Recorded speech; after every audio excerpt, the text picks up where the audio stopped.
नमस्कार। नमस्कार। आज हम हिंदी साहित्य के सबसे बड़े नामों में से एक मुंशी प्रेमचंद के उपन्यास प्रतिज्ञा की दुनिया में उतर रहे हैं। हाँ, प्रतिज्ञा। ये कहानी सिर्फ एक उपन्यास नहीं बल्कि उस दौर के समाज का एक आईना है। बिल्कुल। इसमें वचन है, सामाजिक दबाव है और इंसानी रिश्तों की ऐसी उलझनें हैं जो आज भी हमें सोचने पर मजबूर कर देती हैं। और ये कहानी हमें उस दौर में ले जाती है जब समाज सुधार की एक लहर तो चल रही थी। हाँ, एक लहर तो थी, लेकिन पुरानी मान्यताएं और नई सोच उनके बीच एक जबरदस्त टक्कर भी हो रही थी। प्रेमचंद इस उपन्यास के जरिए बहुत बारीकी से दिखाते हैं कि कैसे समाज को बदलने का एक नेक इरादा भी किसी की निजी जिंदगी में भूचाल ला सकता है। कहानी का दिल है एक प्रतिज्ञा, एक प्रण। हाँ, एक नौजवान है अमृत राय जो समाज सुधार के जोश में भरी सभा में ये प्रण ले लेता है कि वो एक विधवा से विवाह करेगा। एक ऐसा फैसला जो सुनने पे बहुत हाँ, लेकिन इस एक प्रण का असर कई जिंदगियों पर तूफान की तरह पड़ता है, खासतौर पर प्रेमा पर। प्रेमा जो अमृत राय से प्रेम करती है और जिसकी उनसे शादी लगभग तय थी। बिल्कुल। आज हम यही देखेंगे कि कैसे एक आदर्शवादी फैसला व्यक्तिगत रिश्तों के ताने बाने को बिखेर देता है। तो आज की हमारी बातचीत इन्हीं किरदारों के इर्द गिर्द घूमेगी। प्रेमा है जो अपने प्यार और आदर्श के बीच फंसी है। अमृत राय जो समाज बदलना चाहता है। उसका दोस्त दाननाथ जो दोस्ती और जलन के बीच झूल रहा है। और प्रेमा का भाई कमला प्रसाद जो इन सब सुधारों को ढोंग समझता है। और हाँ, एक युवा विधवा पूर्णा जिसकी अपनी एक अलग ही लड़ाई है। चलिए इनके फैसलों और मजबूरियों को समझने की कोशिश करते हैं। हाँ, चलिए शुरू करते हैं। तो कहानी की शुरुआत ही एक धमाके से होती है। सोचिए, काशी का आर्य मंदिर है, एक सभा चल रही है और पंडित अमरनाथ विधवाओं की दयनीय हालत पर एक बहुत बहुत भावुक भाषण दे रहे हैं। माहौल एकदम गरमाया हुआ है। हाँ, और भाषण के अंत में वो एक ऐसा सवाल पूछते हैं जो पूरी महफिल में सन्नाटा ला देता है। क्या पूछते हैं वो? वो पूछते हैं, आप में से कौन है जिसमें इतना साहस है कि वो एक विधवा से विवाह करके समाज के सामने एक मिसाल कायम करे। और उस सन्नाटे को चीरते हुए सिर्फ एक हाथ उठता है, बाबू अमृत राय का। ये वो पल है जो कहानी का रुख हमेशा के लिए बदल देता है। उनके बगल में ही उनका दोस्त दाननाथ बैठा है जो ये देखकर घबरा जाता है। बिल्कुल, वो उनके कान में फुसफुसाता भी है, ये तुम क्या कर रहे हो, हाथ नीचे करो। लेकिन अमृत राय तो प्रण ले चुके थे। यहाँ एक सवाल उठता है ना, हाँ। कि क्या ये सच में समाज सुधार का जज्बा था या उस पल की गर्मी में लिया गया एक भावुक फैसला? ये प्रेमचंद का एक बहुत बड़ा सवाल है जो वो अपने किरदारों के जरिए उठाते हैं। क्या आदर्शवाद हमेशा सोच समझ कर आता है या कई बार वो बस एक क्षणिक जोश होता है? अमृत राय का इरादा नेक है, इसमें कोई शक नहीं, लेकिन वो उस फैसले के नतीजों के बारे में एक पल के लिए भी नहीं सोचते। और इसका सबसे गहरा और तकलीफदेह नतीजा भुगतना पड़ता है प्रेमा को। जब प्रेमा को ये खबर मिलती है तो जाहिर है वो टूट जाती है। हाँ। लेकिन यहाँ प्रेमा का किरदार एक बहुत दिलचस्प मोड़ लेता है। वो रोती बिलखती नहीं है। नहीं, बिल्कुल नहीं। वो अपने टूटे हुए दिल के दर्द को एक बहुत ऊंचे आदर्श के पर्दे के पीछे छिपा लेती है। वो अपनी सहेली पूर्णा से कहती है कि अमृत राय बहुत महान काम कर रहे हैं और वो उनके रास्ते का कांटा नहीं बनना चाहती। हाँ, और ये सिर्फ एक त्याग नहीं है, ये प्रेमचंद का उस दौर की महिलाओं की बेबसी पर एक तीखा कटाक्ष भी है। मतलब उनके पास अपनी भावनाओं को सीधे सीधे व्यक्त करने की आजादी तक नहीं थी। उन्हें अपनी निजी त्रासदी को भी समाज सेवा और धर्म जैसे बड़े शब्दों की चादर में लपेटना पड़ता था। वो कहती हैं, मैं ऐसे सज्जन प्राणी का उत्साह बढ़ाना अपना धर्म समझती हूँ। धर्म? सोचिए, अपने प्यार की कुर्बानी को भी धर्म का नाम देना पड़ रहा है। बिल्कुल। वाह, ये तो बहुत गहरा विश्लेषण है। और इसी उलझन में एक और किरदार फंसा हुआ है, दाननाथ। हाँ, वही दोस्त जो अमृत राय को रोक रहा था। कहानी बताती है कि दाननाथ खुद कभी प्रेमा से शादी करना चाहता था, लेकिन प्रेमा के पिता ने ज्यादा अमीर और पढ़े लिखे अमृत राय को चुना था। तो यहाँ इंसानी मन की जटिलता दिखाई देती है। दाननाथ की चिंता सिर्फ दोस्ती की नहीं है, वो अमृत राय के इस फैसले में अपने लिए शायद एक मौका भी देख रहा है। उसे लगता है कि अमृत राय का ये त्याग उसके लिए दरवाजे खोल सकता है। हाँ, शायद। वो समझ नहीं पाता कि वो भी इसी सामाजिक खेल का एक मोहरा बनता जा रहा है, जहां भावनाएं नहीं, सामाजिक प्रतिष्ठा और आदर्शों का दिखावा ज्यादा मायने रखता है। तो एक तरफ अमृत राय का आदर्शवाद है जिसने प्रेमा की जिंदगी में उथल पुथल मचा दी है, और इसी आदर्शवाद को परखने के लिए प्रेमचंद कहानी में उनका एक फॉइल लाते हैं, मतलब एक ऐसा किरदार जो उनसे ठीक उल्टा हो, और वो है प्रेमा का भाई कमला प्रसाद। हाँ, कमला प्रसाद सिर्फ एक बुरा आदमी नहीं है, वो उस यथार्थवाद का प्रतीक है जो अक्सर स्वार्थ और कंजूसी का दूसरा नाम होता है। उसे ये समाज सुधार की बातें, विधवा विवाह, ये सब फिजूल लगता है। एकदम ढोंग लगता है। जब वो अमृत राय की प्रतिज्ञा के बारे में सुनता है तो मजाक उड़ाता है, कहता है अच्छी बात है लाला, अब किसी विधवा से शादी करेंगे, मैं जरूर बारात में जाऊंगा। वो सुधारकों को बरसाती मेंढकों की तरह बताता है जो बस शोर मचाते हैं। हाँ, एक तरह से वो उस आम आदमी की आवाज है जो बदलाव नहीं चाहता, जो अपनी आरामदायक दुनिया में खुश है।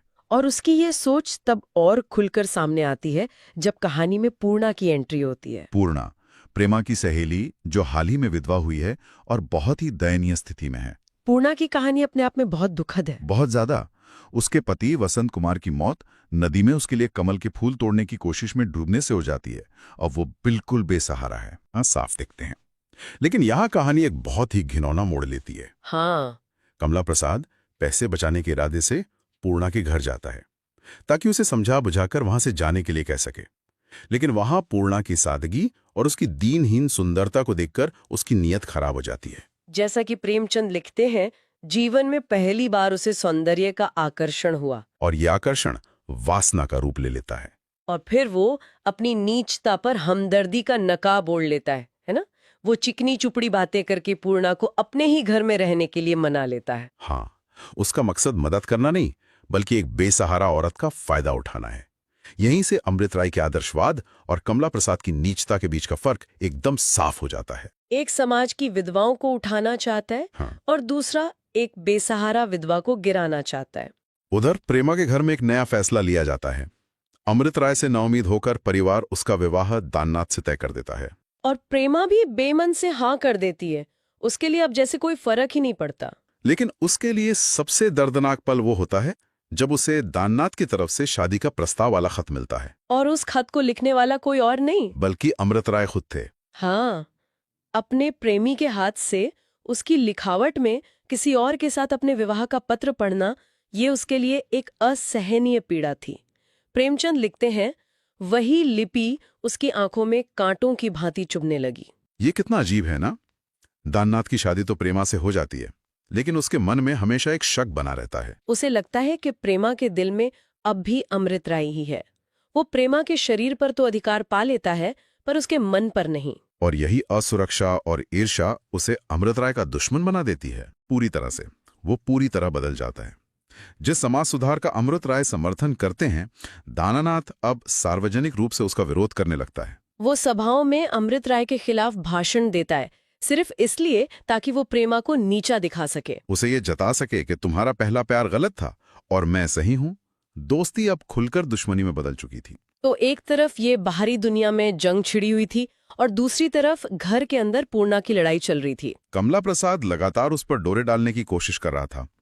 वो पूर्णा के लिए एक रेशमी साड़ी ले आता है, जिस पर घर में उसकी पत्नी सुमित्रा के साथ भयंकर लड़ाई होती है। और यहाँ भी देखिए, एक और औरत ही औरत की दुश्मन बन जाती है। सुमित्रा, जो पहले पूर्णा से हमदर्दी रखती थी, अब उसे शक की नजर से देखने लगती है। उसे लगता है कि पूर्णा ही उसके पति को बिगाड़ रही है। वो उस बेसहारा औरत का दर्द नहीं समझ पाती। और एक रात कमला प्रसाद अपनी सारी हदें पार कर देता है। वो पूर्णा को अपने कमरे में बुलाकर उसके साथ जबरदस्ती करने की कोशिश करता है। यहाँ पर पूर्णा का एक ऐसा रूप सामने आता है जिसकी किसी ने उम्मीद नहीं की थी। हाँ, वो एक बेबस रोने वाली विधवा नहीं है। जैसे ही कमला प्रसाद उसे छूने की कोशिश करता है, वो पूरी ताकत से उसका सामना करती है, उसे धक्का देती है और उसे पीटती भी है। वो अपने सम्मान की रक्षा करना जानती है। ये बहुत महत्वपूर्ण पल है। प्रेमचंद दिखा रहे हैं कि स्त्री सिर्फ त्याग की मूर्ति नहीं है, वो शक्ति का रूप भी है। जब उसके आत्मसम्मान पर हमला होता है तो वो लड़ना भी जानती है। पूर्णा का ये कदम प्रेमा के मौन त्याग से बिल्कुल अलग है। अब कहानी का तनाव अपने चरम पर पहुंचता है। अमृत राय विधवाओं के लिए एक आश्रम, वनिता भवन बनाने के लिए चंदा इकट्ठा करने के लिए एक बड़ी सभा रखते हैं। और दाननाथ और कमला प्रसाद इसे बर्बाद करने का पूरा प्लान बना लेते हैं। ये व्यक्तिगत दुश्मनी का सबसे घटिया सार्वजनिक प्रदर्शन था। हाँ, वो सभा में हंगामा करने और मारपीट करने के लिए अपने साथ लठैत यानी गुंडे तक ले आते हैं। उनका मकसद सिर्फ सभा को भंग करना नहीं, बल्कि अमृत राय को सबके सामने अपमानित करना था। प्रेमा को जब ये साजिश पता चलती है तो वो अमृत राय की सुरक्षा के लिए बेचैन हो जाती है। उसका प्यार शायद अभी भी कहीं जिंदा था, या शायद ये एक अच्छे इंसान के लिए उसकी चिंता थी। वो अपने पति दाननाथ की इच्छा के खिलाफ अकेले उस सभा में पहुंच जाती है। और वहां जो होता है वो कहानी का सबसे शक्तिशाली हिस्सा है ना? बिल्कुल। जब भीड़ बेकाबू होने लगती है, गुंडे अमृत राय का अपमान करते हैं, उन्हें धक्का देते हैं, तब प्रेमा मंच पर आ जाती है। वो सुधार की बड़ी बड़ी आदर्शवादी बातें नहीं करती। नहीं, वो एक बेटी और एक बहन के नाते बहुत ही सरल भाषा में लोगों से अपील करती है। वो कहती है कि क्या आप चाहेंगे कि आपके शहर की बेसहारा औरतें दर-दर की ठोकरें खाएं? इसका असर किसी जादू की तरह होता है। वाह! जो भीड़ अभी पत्थर फेंक रही थी वो शांत हो जाती है। जो गुंडे लाठियां लेकर आए थे वो शर्मिंदा हो जाते हैं। और सबसे पहले चंदा भी वही देते हैं और प्रेमा के पैर छूकर माफी मांगते हैं। उस दिन एक महिला की हिम्मत और उसकी सच्ची वाणी वो पाश्विक शक्ति पर भारी पड़ती है। ये प्रेमचंद का मास्टर स्ट्रोक है। वो दिखाते हैं कि समाज सुधार सिर्फ कानून बनाने या जोशीले भाषण देने से नहीं होता। हाँ, असली बदलाव तब आता है जब आप लोगों के दिलों को छूते हैं, जब आप तर्क से नहीं भावनाओं से अपील करते हैं। अमृत राय का आदर्शवाद जो नहीं कर सका, वो प्रेमा की सच्ची अपील ने कर दिखाया। और कमाल की बात यह है कि ठीक इसी वक्त जब प्रेमा मंच पर एक नायक की तरह उभर रही थी, दूसरी तरफ कमला प्रसाद की सच्चाई भी सबके सामने आ रही थी। हाँ, पूर्णा से पिटने के बाद अपनी इज्जत बचाने के लिए वो घर आकर एक झूठी कहानी गढ़ता है। कहता है कि उस पर बाहर गुंडों ने हमला कर दिया। वो खुद को एक पीड़ित की तरह पेश करने की कोशिश करता है। लेकिन उसके पिता बद्री प्रसाद उसकी बातों में नहीं आते। उन्हें सब समझ आ जाता है। पर सारी सच्चाई खुल जाती है कि हमला बाहर नहीं, घर के अंदर हुआ था। और हमलावर कोई और नहीं, कमला प्रसाद खुद था। ये दाननाथ के लिए एक वेकअप कॉल जैसा था। बिल्कुल। उस पल दाननाथ को अपनी गलती का एहसास होता है। उसे समझ आता है कि उसने जलन और शक में अंधे होकर कैसे एक नीच और ढूंगी आदमी का साथ दिया और अपने सबसे अच्छे दोस्त के साथ अन्याय किया। उसका सारा गुस्सा, सारा अहंकार उस एक पल में टूटकर बिखर जाता है।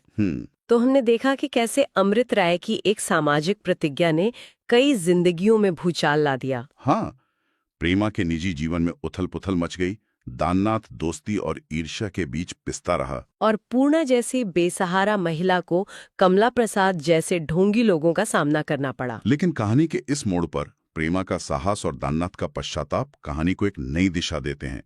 ये उपन्यास दिखाता है कि व्यक्तिगत रिश्ते और सामाजिक कर्तव्य के बीच का संघर्ष कितना जटिल हो सकता है। यहाँ कोई पूरी तरह से सही या पूरी तरह से गलत नहीं है। नहीं, हर कोई अपनी परिस्थितियों और अपनी समझ के हिसाब से जी रहा है। इस उपन्यास का नाम प्रतिज्ञा है। एक प्रतिज्ञा अमृत राय ने समाज के सामने ली थी जो कहानी की शुरुआत करती है। हाँ, लेकिन अगर हम गहराई से देखें तो कहानी में और भी कई अनकही प्रतिज्ञाएं हैं। जैसे प्रेमा की अपने प्रेम को एक ऊंचे आदर्श के लिए कुर्बान करने की प्रतिज्ञा, पूर्णा की किसी भी कीमत पर अपने सम्मान की रक्षा करने की प्रतिज्ञा, और कुछ समय के लिए ही सही दाननाथ की अपने दोस्त से बदला लेने की प्रतिज्ञा। बिल्कुल, ये हमें एक बहुत दिलचस्प सवाल पर सोचने के लिए मजबूर करता है। इस कहानी में समाज को बदलने का वो सार्वजनिक प्रण ज्यादा शक्तिशाली साबित हुआ या अपने सम्मान और प्रेम को बचाने का वो व्यक्तिगत अनकहा प्रण, किसका असर ज्यादा गहरा और असली था? हाँ, इस विचार के साथ हम आज की ये चर्चा समाप्त करते हैं। वीडियो देखने के लिए धन्यवाद।